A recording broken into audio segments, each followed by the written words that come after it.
பசங்க அழகாக class seminar எடுக்கிறதுக்காக இதெல்லாம் ரெடி பண்ணியிருக்காங்க. ஆசம், குட் ப்ரிப்ரேஷன் இதெல்லாமே. ஸோ இது எல்லாம் ப்ரிப்பேர் பண்ண டீம் இவங்க தான், group number 5. Okay, so you can start யுவர் ப்ரெசன்டேஷன்மா. Very nice presentation. அதாவது நீங்கள் இப்போ ப்ரெசென்ட் பண்ணியிருக்கிறது, ஸோ நீங்கள் பண்ண போகிற ப்ரெசன்டேஷனும் அதே மாதிரி சூப்பராக இருக்கும்னு நம்புகிறோம். ஏஜ்டு மதர் சப்ளிமெண்டரி பண்ணுறீங்க. Okay, you can introduce your self. Good afternoon, everyone. First of all, thank you for giving me this opportunity. Introducing ourselves, my name is Kalai Chandri. My name is Saini. My name is Surekha. My name is Kimali. இப்போ நம்ம செமினார்க்குள்ளே போகலாம். நாங்கள் நடத்த போகிறது வந்து இங்கிலீஷில் unit 4ல் supplementary the age method நடத்த போகிறோம். அதில் வந்து சசிரேகாவும் மாதவி சொல்லுவாங்க. இப்போ நம்ம கதைக்குள்ள போகலாம். ரொம்ப நாளைக்கு முன்னாடி வந்து ஜப்பானில் ஒரு மலையடி வாரத்தில் வந்து ஒரு ஏழை விவசாயி அவனோட வயதான தாயும் இருக்கிறாங்க. அவங்களுக்கு வந்து தந்தை கிடையாது. அந்த பையனுக்கு அவங்களும் வந்து விதவை தான். அவங்களுக்கு வந்து ஒரு சொந்தமாக வந்து ஒரு நிலம் ஒன்று இருந்துச்சு. அதுதான் அதில் விளையாடுதான் அவங்க சாப்பிடுவாங்க. அவங்க வந்து ரொம்ப அமைதியாகவும் மகிழ்ச்சியாகவும் ரொம்ப அப்படிதான் இருந்தாங்க. அவங்களோட சைனீஸ் நாட்டில் வந்து ஒரு அதிகாரியால் தான் அது வந்து ஆளப்பட்டது. அவர் வந்து ஒரு சிறந்த வீரராக இருந்தாலும் அவருக்குள்ள ஒரு கோழைத்தனமான ஒரு கிறுக்குத்தனம் இருந்துச்சு. அதனால வந்து அவர் வந்து ஒரு கொடூர அறிவிப்பு ஒன்று அறிவிச்சாரு. அதாவது வந்து ஒரு வீட்டில் வந்து ரொம்ப வயதானவங்களா இருந்தால் அவங்கள நீங்கள் கொண்டுடணும் அப்படி சொல்லிட்டாரு. அவங்க ஒரு வலு விழுந்த முதியவங்களாம் வீட்டில் இருக்கக்கூடாது அப்படி சொல்லிட்டாரு. அப்படி சொன்ன உடனே அது ரொம்ப கண்டிப்பான அறிகுறியா இருந்துச்சு. அதனால அது யாராலும் மீறவும் முடியல. அவங்க எப்படி நம்ம இதை மீறது அப்படி சொல்லிட்டு இருந்தாங்க. அதனால இப்போ வந்து அந்த ஊர்ல வந்து வயதானவங்களை கைவிடுறது ரொம்பவே வழக்கமான ஆயிடுச்சு. ஆனா இந்த விவசாயிகள் தான் இதேவெல்லாம் ரொம்ப கவலையாயிடுச்சு. எப்படி நம்ம நமக்கும் வேற யாருமே இல்லை, அம்மாவை விட்டா அப்படின்னு சொல்லிட்டாரு. ஆனா அவனாலே வேற எது பண்ண முடியாது. அரசியலோட ஆணையை நம்மளால மீற முடியாது அப்படின்னு சொல்லிட்டு வலிய வேதனையோட அவங்க அம்மாவை எடுத்து விடுறதுக்கு இவர் வந்து கொஞ்சம் இது பண்றாரு. அப்புறம் வந்துட்டு சூரியன் மறைஞ்ச உடனே அவன் வந்து அந்த நாளில் வந்து இருக்கிற வேலையெல்லாம் முடிச்சுட்டு ஏழைகளோட முதன்மை உணவான தீட்டப்படாத அரிசியை எடுத்துக்கிட்டு அதை சமைச்சு உலர வச்சு ஒரு சதுர துணியை வந்து கட்டிட்டான். குளிர்ந்த சுவையான நீரை வந்து ஒரு பாட்டில் ஃபுல்லாக நிரப்பிக்கிட்டு அதை எடுத்து கழுத்தில் கட்டிக்கிட்டான் அது ரெண்டுத்தையும். அப்புறம் வந்து ஒரு சுரக்காய் வந்து 2 எடுத்து அதை 2 சேர்த்து கட்டி அதை எடுத்து கழுத்தில் மாட்டிக்கிட்டான். அதுக்கப்புறம் வந்து அவங்க அம்மாவை எடுத்து முதுகில் சுமந்துக்கிட்டா அந்த வலிமைக்கு ஒரு பயணத்தை வந்து அவன் தொடங்கினான். அது வந்து ரொம்ப நீளமாகவும் அகலமான மேலே போகிற ஒரு மலையோட பாதை. அது ரொம்பவே கரடு முரடா அப்படி இருந்துச்சு. அவனுக்கு வந்து அந்த வழி தெரியல. அதனால குழப்பத்தோடு இருந்ததை வந்து அவங்க அம்மா நோட் பண்ணிட்டாங்க. எப்படி அப்படின்னு சொல்லிட்டு அவங்க போகிற வழியெல்லாம் மரத்தில் அந்த சுள்ளியெல்லாம் உடச்சி அப்படியே வழி முழுக்க போட்டு போயிட்டாங்க. நீண்ட தூரம் சென்ற உடனே அவங்க வந்து ஒரு மலை உச்சி அடைந்தாங்க. அந்த இடத்தோட பேர் ஒப்பாட்சியோமா. அந்த இடத்துக்கு வந்து வயதானவங்க வந்து கைவிடுற இடத்தோட பேர் அதுக்கு ஒரு மாதிரி. அந்த ஃபார்மரை பார்த்தீங்கன்னா அவங்க அம்மா வீட்டில் தூக்கிட்டே போகும்போது பார்த்தீங்கன்னா வழியில் பார்த்தீங்கன்னா புதர் செடி அதெல்லாம் இருந்தது. அதெல்லாம் வந்து உடச்சி கீழே சொல்லி மாதிரி போட்டு போகிறாங்க. அது எதுக்கு போகிறாங்கன்னா அவங்க பையன் நைட்டில் வந்து இருட்டில் வருவான்ல, வழி தெரியாதனால தெரியணும்னு சொல்லிட்டு அந்த மாதிரிலாம் போட்டு வராங்க. அவங்க கண்டுபிடிச்சிட்டாங்க. அதனால அதுமாரி போட்டு போகிறாங்க அவங்க அம்மா. கொஞ்ச நாளுக்கு அப்புறம் பார்த்தீங்கன்னா அவங்க வந்து மலையாக ஏறிட்டாங்க. ஏறிட்டு போய் அந்த பையன் வந்து ரொம்ப மனசு வந்து போய் அதுக்கப்புறம் சோறு வந்து அவங்க அம்மா கீழே இறக்கி வச்சிட்டான். கீழே இறக்கி வச்சுட்டு அதுக்கப்புறம் வந்து அவன் நினைச்சா நம்ம அம்மாவை இப்படியே விட்டு போகக்கூடாது, நம்ம என்ன பண்ணணும் அப்படின்னு சொல்லிட்டு அவனுக்கு ஒரு யோசனை இருக்குது. அப்போ தான் பார்த்தீங்கன்னா பக்கத்தில் வந்து பைன் மரத்தோட இலைகளாம் விழுந்தது. அது வந்து கும்பலாக குவிச்சு ஒரு சாஃப்டான மாதிரி பண்ணி அதை தூக்கி அவங்க அம்மா உட்கார வச்சிட்டாங்க. பக்கத்தில் வச்சுட்டு பார்த்தீங்கன்னா அவங்க அம்மாவுக்கு வந்து சாப்பாடே எடுத்துகிட்டு வந்தாங்க. அதெல்லாம் பக்கத்தில் வச்சுட்டு அதுக்கப்புறம் அவங்க ஒரு சாப்பிட்டோன்னு ஒரு கோட் மாதிரி எடுத்துகிட்டு வந்தாங்க. அது வந்து அவங்க அம்மா மேலே வந்து கொய்த்தி விட்டு அவங்க போகிறான். அப்போ தான் அவங்க அம்மா வந்து நடுவில் வந்து கூப்பிட்றாங்க, டே மகனே இங்கே வாப்பா, நான் கிட்ட ஒரு கடைசி ஒரு அறிவுரை சொல்லணும் அப்படின்னு சொல்லி கூப்பிட்றான். நீ கீழே இறங்கும் போது பார்த்தீங்கன்னா உனக்கு நான் ஒரு இது பண்ணி வச்சுக்கிறேன் வழி மாதிரி, அதில் நீ பார்த்து நீ போ அப்படின்னு சொல்கிறான். இவனுக்கும் பார்த்தீங்கன்னா அவங்க அம்மா சொன்னது வந்து கண்ணெலாம் கலங்கி அதுக்கப்புறம் பார்த்தீங்கன்னா ஓ அம்மா உனக்கு எம்எல்ஏ இவ்வளோ பாசமா அப்படின்னு சொல்லிட்டு கீழே உக்காந்து அழுகுறான். அழுதுக்கப்புறம் பார்த்தீங்கன்னா கொஞ்ச நேரம் அழுகுறான். அதுக்கப்புறம் அவங்க அம்மாட்ட சொல்கிறான், அம்மா வா நம்ம 2 பேரும் சேர்ந்து கீழே போகலாம், 2 பேரும் சேர்ந்து சாகலாம் அப்படின்னு சொல்லிட்டு அவங்க அம்மாவை கூட்டிகிட்டு கீழே வரான். கீழே வரும்போது பார்த்தீங்கன்னா இருட்டாக இருந்தால அந்த இருட்டில் நிலா வெளிச்சத்தோட அவங்க போன வழியில ரிட்டர்ன் வந்துடுறாங்க. வந்ததுக்கப்புறம் இந்த பையன் என்ன பண்ணனா அவங்க வீட்டில் பார்த்தீங்கன்னா கிச்சன் ரூம் இருக்குது. அது கீழே வந்து ஒரு அலமாரி மாதிரி இருக்குது. அந்த அலமாரி எதுக்குன்னா அவங்க சாப்பாடுலாம் சேர்த்து வைப்பாங்க வைப்பாங்க, அரிசி அந்த மாதிரி சேர்த்து வைப்பாங்க. அந்த இடத்துல அவங்க அம்மா எடுத்துட்டு போய் உட்கார வச்சிடலாம். உட்கார வச்சதுக்கு அப்புறம் வந்து அவங்க சாப்பாடுலாம் எடுத்து கொடுத்துருவாங்க. அதுக்கப்புறம் இவனுக்கு அந்த டைமில் ஒரு பயம், என்ன பயம், நம்ம அம்மாவை அணைச்சி பார்த்துருவாங்களோ அப்படின்னு சொல்லிட்டு பயமாக இருந்தது. அதுவே கொஞ்ச நாள் போச்சு. கொஞ்ச நாளுக்கு அப்புறம் வந்து இவனுக்கு வந்து அந்த பயம்லாம் தெரியல, நம்ம அம்மாவை யாரும் கண்டுபிடிக்க மாட்டாங்க, நம்ம அம்மா நம்ம கூட தான் இருப்பாங்கன்னு சொல்லிட்டு அவனுக்கு ஒரு இது வந்து. அதே டைமில் பார்த்தீங்கன்னா அந்த அந்த நாட்டு கவர்னர் அவர் வந்து என்ன பண்ணாருன்னா ஒரு gift மாதிரி, எனக்கு நாட்டு மக்களே எனக்கு ஒரு gift தரணும் அப்படின்னு சொல்லிட்டு கட்டளையிட்டார். அந்த gift வந்து அவர் என்ன கொடுக்கணுமோ அதை அப்படியே சொல்லிட்டாரு. என்னதுன்னா அந்த gift எதுவுமே வந்து உதவாது. அதை வந்து இவர் சொல்லிடுறாரு. எப்படின்னா எனக்கு வந்து சாம்பலால் ஒரு கயிறு திரிச்சு தரணும் அப்படின்னு சொல்லிட்டாரு. எல்லாரும் அந்த டைமில் யோசிச்சாங்க, எப்படி சாம்பலால் கயிறு திரிக்க முடியும்னு சொல்லிட்டு எல்லாரும் பயப்படுறாங்க, நடுங்குறாங்க. அந்த டைமில் பார்த்தீங்கன்னா கவர்னர் வர சொல்லிட்டாரு, இது நம்ம கண்டிப்பாக செஞ்சே ஆகணும்னு சொல்லிட்டு இவரை வந்து கவனத்தோட வீட்டுக்கு வந்து அவங்க அம்மா மறைச்சி வச்சாங்களா, அங்கே போய் கேட்க சொல்கிறான். இந்தமாரி கவர்னர் சொன்னாருமா, அது எப்படி பண்ணுறது அப்படிலாம் அவரை கேட்குறாங்க. கேட்குற டைமில் வந்து அவங்க அம்மா சொன்னாங்க, நீ பொறுப்பா, நான் உங்கள்கிட்ட சொல்கிறேன் அப்படின்னு சொல்லிட்டு அப்படியே 2 நாள் போகுது. 2 நாளுக்கு அப்புறம் பார்த்தீங்கன்னா அவங்க அம்மா வந்து அந்த பையனை கூப்பிட்றாங்க. போயிட்டு அந்த பையனும் கேட்குறான், நீ ஒன்று பண்ணு, வைக்க இருக்குது அதை வந்து சுட்டிக்கோ, திரி மாதிரி பண்ணிக்கோ.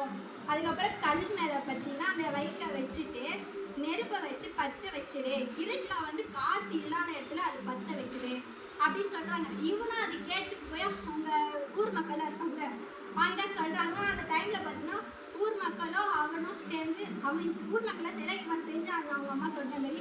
அதுமாதிரி ரைட்டை எடுத்து அதை சுருட்டி கல் மேலே ஃப்ளாட்டானில் வச்சு நைட் டைமில் வந்து காற்று அடிக்காத பக்கமாக எடுத்து கொளுத்தி விடுறான். அது எரிஞ்சு நின்னதோட எப்படி இருந்ததுன்னா அது வளைவுலாம் அப்படியே கயிறு மாதிரியே இருந்தது. அதுக்கப்புறம் அது பார்க்க பார்த்தீங்கன்னா ஒரு எப்படி இருந்ததுன்னா அந்த சாமியோட கயிறு திரிச்ச மாதிரி அப்படியே இருந்தது. Very nice. அதுக்கப்புறமா அவன் அதை எடுத்துட்டு போயிட்டு அந்த ஆளுநர்கிட்ட கொடுக்குறான். அவங்க அதை வாங்கி பார்த்துட்டு, நான் சும்மா தான் சொன்னேன், நீ என்னடா அப்படியே செஞ்சு கொடுத்துட்ட, உன்னால எப்படி அது முடிஞ்சது, உலகத்தில் யாராலுமே முடியாது அப்படின்னு சொன்னோடனே அவன் உட்காந்து அழுகுறான். ஐயோ இப்போ நம்ம உண்மையை சொல்லணும் போல அப்படின்னு சொல்லிட்டு அவன் அழுகுறான். உடனே நீ சொல்கிற உண்மையை நான் எதுவுமே பண்ண மாட்டேன், உன் தண்டெல்லாம் கொடுக்க மாட்டேன் அப்படின்னு சொன்ன உடனே அவன் சொல்கிறான், இந்த மாதிரி வந்துட்டு எங்கள் வீட்டில் வந்து நீங்கள் சொன்ன கட்டையில் நான் மீறிட்டேன், எங்கள் அம்மாவை நான் வீட்டுக்குள்ளே தான் வச்சுருக்கேன், ஒரு சமையல் கீழே இருக்க ஒரு அலுமறையில் தான் அவன் வச்சுருக்கேன் அப்படின்னு சொன்ன உடனே அவர் வந்து கொஞ்ச நேரம் 5 நிமிஷம் தியானம் பண்ணுறாரு. தியானம் பண்ணுற பிறகு நான் தான் முதியவர்களை வந்து ரொம்ப தப்பாக இடம் போட்டேன், அவங்க இருக்கிறதா தான் இப்போ நம்ம நாடே வந்து நல்லா இருக்கு அப்படின்னு சொல்லி அவர் விட்டுட்டார். Very nice. இப்போ நம்ம இந்த கதையை பார்த்தோம். இந்த கதை எழுதுனா ஆத்தரை பற்றி பார்க்கலாம். இந்த கதையோட ஆத்தர் பார்த்தீங்கன்னா மட்சுவோ பாசோ. இவரோட பீரியட் வந்து 1644லேருந்து 1694 வரைக்கும் இருக்குது. இவர் வந்து மோஸ்ட் ஃபேமஸான ஒரு ஜப்பானில். அது வந்து நினைவு சின்னமாகவும் பாரம்பரிய சின்னமாகவும் வச்சுருக்காங்க. அதை நீங்கள் அந்த பக்கம் போய் பார்த்தீங்கன்னா அதெல்லாம் பார்க்கலாம் இன்னமும். அப்புறம் வந்து அவருக்கு சின்ன வயசுலேருந்தே ஆசை, நம்ம இந்த மாதிரி வந்து நல்ல பெரிய போயிட் ஆகணும்னு சொல்லி. அதேமாரி அவர் வந்து அந்த ஐகோன்ற கவிதையை வந்து 3 லைன்ஸில் தான் எழுதுவார். அவர் வந்து எது கூடயும் டச் இல்லாமல், அந்த உலகத்தோட நகரத்தோடு எது கூட டச் இல்லாமல் அந்த 4 திசையில் போயிட்டு புது புது நாட்டுக்கெலாம் போயிட்டு அதில் என்னென்ன கிடைக்குதோ அதெல்லாம் வச்சு அவர் கதை எழுதுவார். அவர் வந்து ஒரு டீச்சராக தான் இருக்கார். ஆனால் வந்து அந்த டீச்சர்லேருந்து நம்மளுக்கு என்ன கிடைக்குதோ அதெல்லாம் வச்சு நிறைய கவிதை எழுதுறாரு. அவர் வந்து 50 வயசுல இறந்துடுறாரு. 50 வயசில் இறந்துட்டாரா? அச்சோ. தேங்க்யூ சூப்பர், நல்லா இருக்கு. Very good, claps, go. Okay, next. இந்த கதையோட மாறல் என்னன்னா, ஒரு அம்மாவும் பையனும் ஒருத்தர் மேலே ஒருத்தர் அன்பு பாசத்தையும் அன்பையும் தான் காட்டுது. அது இல்லாமல் பெரியவங்களை வந்து நம்ம அவங்க வந்து தான் சொத்து. ஆக்சுவலாக பெரியவங்க தான் வந்து உண்மையிலே வயசானவங்க அப்படின்னு சொல்லிட்டு நமக்கு ஏன் வந்து போரிங்காக இருக்குது அப்படின்னு சொன்னால் கிண்டல்லாம் கூட பண்ணுறாங்க. இப்போ கூட எனக்கு தெரிஞ்ச ஒரு ஃபேமஸான எழுத்தாளர் அவர் சங்கர சரவணன் பேர். இப்போது ஐஏஎஸ்லாம் இருக்காங்கல்ல, அவங்களுக்கு 10 வருஷமாக கிளாஸ் எடுத்தவர். அவர் வந்து இப்போ ஒரு புக்கு போட்டிருக்காரு, 2K கிட்ஸ்னு. ஞாயிற்றுக்கிழமை அன்றைக்கி அவரோட மீட்டிங் அட்டன் பண்ண நான் பண்ணும்போது அவர் அப்படியே சொல்லும்போது சாதாரணமாக இந்த பசங்கள்லாம் என்ன பூமர்னு நினச்சிடக்கூடாது அப்படின்னு சொல்லிட்டு சொல்கிறார். அப்போது நடுவில் ஒரு பீரியட் வந்தது தெரியுமா, பெரியவங்களை கலாய்க்கிறது, வயசு வித்தியாசம் பார்க்காம கிண்டல் பண்ணுறது, அப்புறம் யாராவது ஏதாவது பெரிய ஆள் அப்படின்னு சொன்னால் உடனே அவங்கள பற்றி ட்ரால் போட்டு மீம்ஸ் போட்டு அவங்கள வந்து அசிங்கப்படுத்துறது, இந்த மாதிரி ஒரு போக்கு இருந்துச்சு அப்படின்னா உண்மையிலே அந்த மாதிரி நல்ல திறமையாக இருக்கிறவங்க என்ன பண்ணுவாங்க, பேசாமல் ஆகிடுவாங்க, அமைதியாகிடுவாங்க. ஸோ நமக்கு தான் அது வந்து நஷ்டமாயிடும். நம்ம வந்து அதெல்லாம் வந்து தோண்ட தோண்ட கிடைக்கிற அறிவு சுரங்கம் அவங்கெல்லாம். ஸோ அதை எல்லாத்தையும் தான் நம்ம வந்து தேடி தேடி படிக்கணும். இப்போ நான் சொன்னேன்ல சங்கரசரவணன் சார், அவர் வந்து திருக்குறள் பற்றி ஒரு புக் எழுதியிருக்காரு, 2K கிட்ஸ்க்கு ஏற்ற மாதிரி அப்படின்னு சொன்னார். ஸோ அது கிடைச்சதுன்னா நான் வாங்கிட்டு வந்து கொடுக்குறேன். நான் கண்டிப்பாக கிடைக்கும், வாங்கிட்டு வந்து கொடுக்குறேன். அவர் லைப்ரரியில் இருக்கிறாரு, கால்நடை மருத்துவராக இருக்கிறாரு. ஒவ்வொருத்தரும் எனக்கு கேட்க கேட்க அப்படியே ஆச்சரியமாக இருக்குது அவங்கள பற்றியெல்லாம். அவ்வளோ சாதனை பண்ணியிருக்காங்க, அப்படியே அமைதியாக இருப்பாங்க, பார்த்தா தெரியவே தெரியாது அந்த மாதிரி. ஸோ அந்த மாதிரி நிறைய அறிவு செல்வம் வயசானவங்க கிட்ட இருக்கும். பேக் டு இவங்களோட ஃபீட்பேக். ஸோ நிறைய இது வச்சுருக்கீங்களா, கொஷின்ஸ் வச்சுருக்கீங்களா? ப்ரைஸ் இருக்குப்பா, போன தடவை சொன்ன மாதிரி தான். நீங்கள் தோத்துட்டிங்கன்னா எனக்கு அந்த ப்ரைஸ். அது ஒன்றும் பண்ண முடியாது, எனக்கு தெரியலையே. இருங்க நான் வந்து இதில் ஏறிக்கிறேன், இப்படி எடுக்கிறேன். யார் கை தூக்குறாங்கன்னு அப்போ கூட கவர் ஆகலையே.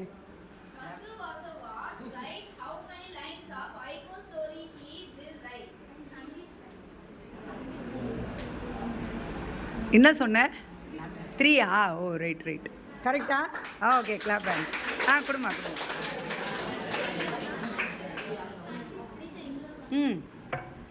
அங்கே வந்து வாங்கிக்கோங்க சார். வா கொண்டா கொடுத்துரு. இந்தாங்க Sangeethan, very good. Next. Matsuo Basho is one of the most famous poet in which country? Muthu. Japan. Very good, கரெக்டா?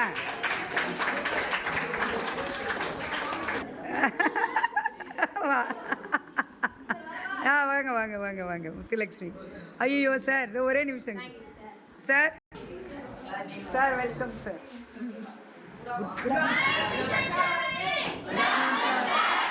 Good afternoon sir.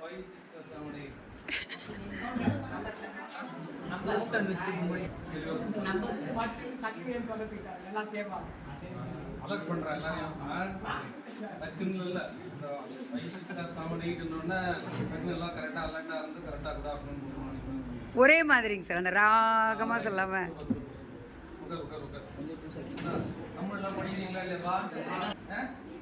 ஹிந்திலாம் வாங்கிக்கிறீங்க. தமிழ்லாம் கொஞ்சம் இங்கிலீஷ் எல்லாம் மாறி வந்தாங்க, அவங்க கொஞ்சம் மைண்ட் தலையாட்டினா ஒன்று வாங்க.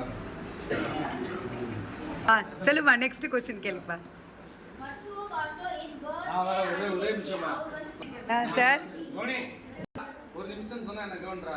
செங்கல்பட்டு போய் அந்த புக்கு தான் வாங்கிட்டு வந்தோம் 9th ஸ்டாண்டர்ட். உண்மையில போய் எல்லாம் சொல்லல சார். போகிற வழியில் கிரம்பிள் ஃபேமிலியாங்க சார் ஞாபகம் வந்து.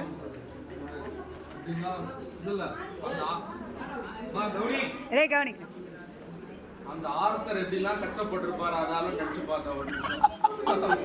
வேற ஒன்றும் இல்லை, அவர் கஷ்டப்பட்டதோடு தானே அதை எழுதுறாரு. வேற அந்த மாதிரி ஒரு ஃபேமிலியில் அது மாதிரி நெகட்டிவ் தாட்ஸில் இருக்கிறவங்க கூட இருந்து அவர் எவ்வளோ கஷ்டப்பட்டிருப்பாரு, கஷ்டப்பட்டு ஒரு போயமா எழுதியிருக்காரு. நம்ம அப்படியே கஷ்டத்தப்பா. ரைட், கேளுப்பா. ஸ்டார்ட் பண்ணுமா. What was the mountain name? So இவன் சத்தமா. ஓ சூப்பர். வா ப்ரைஸ் வாங்கிக்கோ சார் கிட்ட வாங்கி. வா சார், இவங்களே ரெடி பண்ணியிருக்காங்க சார் அந்த ப்ரைஸ். சவுண்டு சத்தமா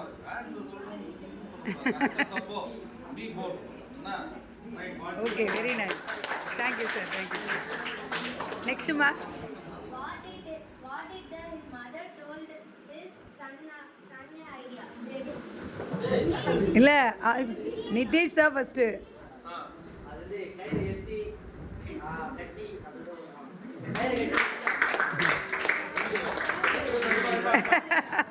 சரியா சொல்லுப்பா, சரியா கேட்க புரியல. கயிறு கட்டி அப்படியே நெருப்பு வச்சுட்டாங்க. அப்புறம் அது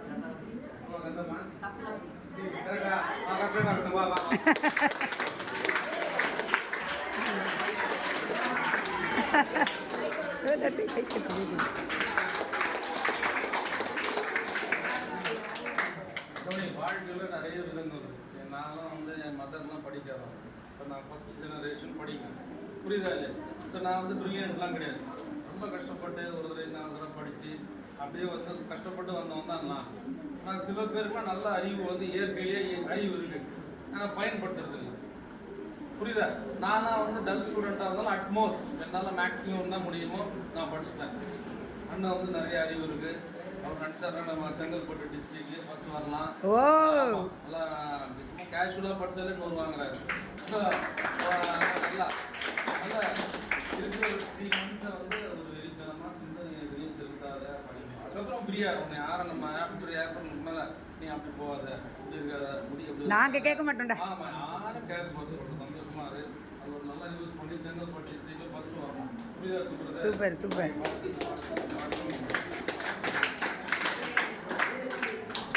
நெக்ஸ்ட்டுப்பா கவிதைகள்லாம் எந்தெந்த இடத்துல காணப்படுது? கோபி. சார் அவங்க கை தூக்குறாங்க. அவன் ஃபஸ்ட்டு கை தூக்கிட்டாங்க சார். ஃபர்ஸ்ட் வரணும். தப்பு. ஜெயஸ்ரீ சொல்லு. சொல்லுப்பா, சொல்லிட்டியா? இவரோட கவிதைகள்லாம் எந்தெந்த இடத்துல காணப்படுது? ஜப்பான்ல இருக்கிற எந்த இடத்துல? கை தான் தூக்கணும்னு சொன்னோம். கைதான் தூங்கணும். ஸோ ஆன்சர் தெரியாதனால அந்த ப்ரைஸ் எனக்கு. தம்பி, நீ யார் பர்மிஷன் கேட்டு வந்து உள்ள உட்காந்துக்கிறேன்? அச்சோ. சரி யாரும் யாருமே சொல்லலையா? Very bad. என்ன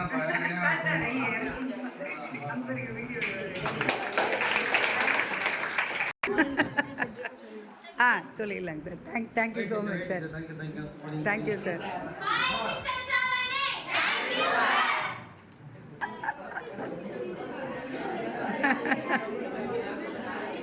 நெக்ஸ்ட் ஒரு கேம். 2 கேமா? ஓ சூப்பர். 2 கேம். ஸ்டார்ட் பண்ணுங்க. ஃபர்ஸ்ட் கேர்ள்ஸ்ல இருந்து 2 பேர், பாய்ஸ்ல இருந்து 2 பேர் வாங்க. வாலண்டியர்ஸ் 2 பேர் வாங்க. வாடா வாடா. என்னடா 2 பேர்னா 4 பேர் வரீங்க?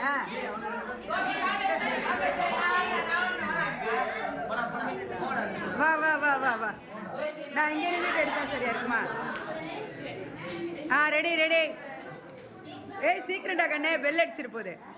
இப்போ வந்து ஏபிசி, இப்போ இவங்க ஏபிசி, இதுவும் இந்த கார்னர் வந்து ஏபிசிடி, ஓகேவா? Okay. 4 இதுலயும் நாங்க நோட்ல வந்து ஒரு ஆல்பபெட் எழுதுவோம். அந்த ஆல்பபெட்ல யார் அந்த கார்னர்ல நிக்கிறீங்களோ அவங்க out. It's a lucky game. Aha.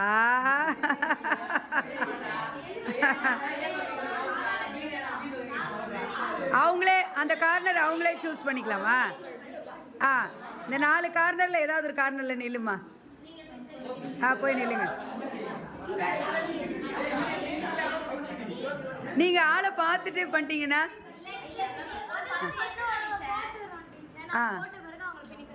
Okay. சரி வாங்க வாங்க.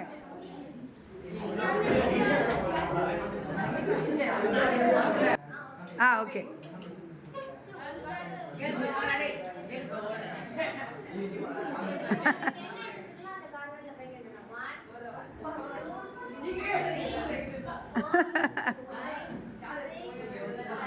போயிட்டாங்க. எதுன்னு சொல்ல? ஏபிசிடியா? டி. அடாடாடா. ஓகே. மறுபடியும் வந்துடணும். திரும்ப அவங்க சொல்லுவாங்க, மறுபடியும் நீங்கள் போகணும். யார் அவுட் ஆகாமல் வராங்கன்னு பார்ப்பாங்க. ஓ நைஸ் நைஸ். இப்போ சூஸ் பண்ணுங்க. ரெடியா? 5 கவுண்ட் பண்ணு போதும். ரெடி? 1 ஒழுப்பாங்க போங்க. ஏடி அதே இடத்துக்கு வரேன். ஏவா பியா சியா டியா? பி. ஐயோ நீதான் சாலினி. அவளா? அப்புறம்னாவா? ஓகே. இது ஏவா? Okay okay. நெக்ஸ்ட் என்ன 2 பேர் தான். வாங்க வாங்க வாங்க. வா வா வா வா வா. ரெடியா? ரெடியா? ரெடியா? நெக்ஸ்ட். கவுண்ட் பண்ணுமா. கவுண்ட் பண்ணு. ரெடி? போவாங்க. ரெடி? 1 2 3 4 5. யார் ஏவா பியா சியா டியா? ஏ அவுட்டு. பாய்ஸா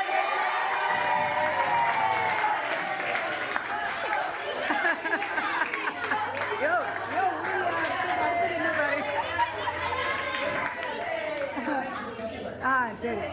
இது சிறப்பாக ஜெயித்த இவருக்கு இந்த சாக்லேட் வழங்கப்படுகிறது.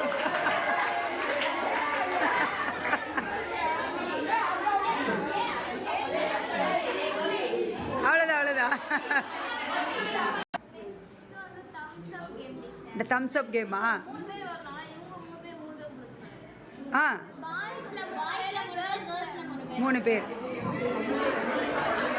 இப்போ நிறைய பேர் வரீங்க, பரவாயில்ல. சூப்பர். கிளாப் பண்ணி என்கரேஜ் பண்ணுங்கப்பா வாலண்டியர்ஸ்க்கு.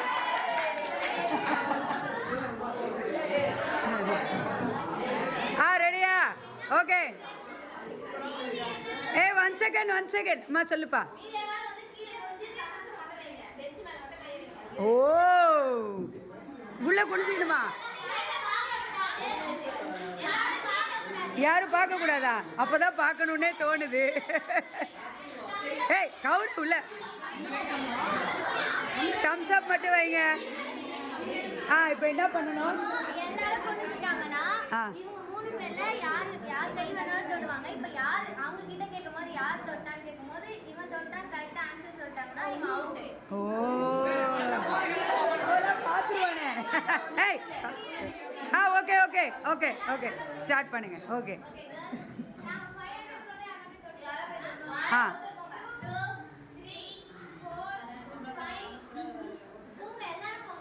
நீங்க தொட்டுட்டீங்களாப்பா? ஒருத்தர் தான். ஓகே, ஒருத்தர் போய் தொட்டாச்சாப்பா? டேய் பார்க்க கூடாது. ஐயோ சீக்கிரம். Okay ready.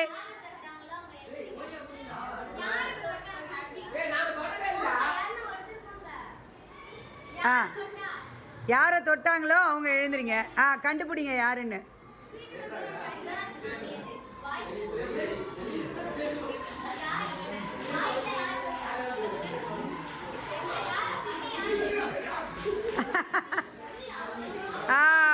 Very good. Okay clap hands. Okay close பண்ணிக்கலாம். கிளாஸ் போகணுமே. சரி.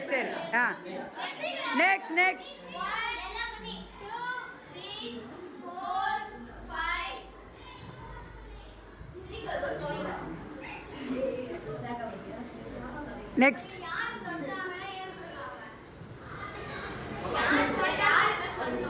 நெக்ஸ்ட். எழுந்து நின்று யார் தொட்டாங்கன்னு கண்டுபிடிங்க. அவுட்டா? சுச்சோ.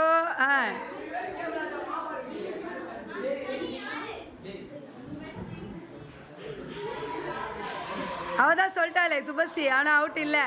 அப்போ அவ்வளோதான். நெக்ஸ்ட்டு. திரும்ப தொடுங்கப்பா. இப்போ ஒரு ஆள் தானே இருக்கான். அவன் ஜெயிச்சிட்டான். பாய்ஸில் ஜெயிச்சிட்டான்.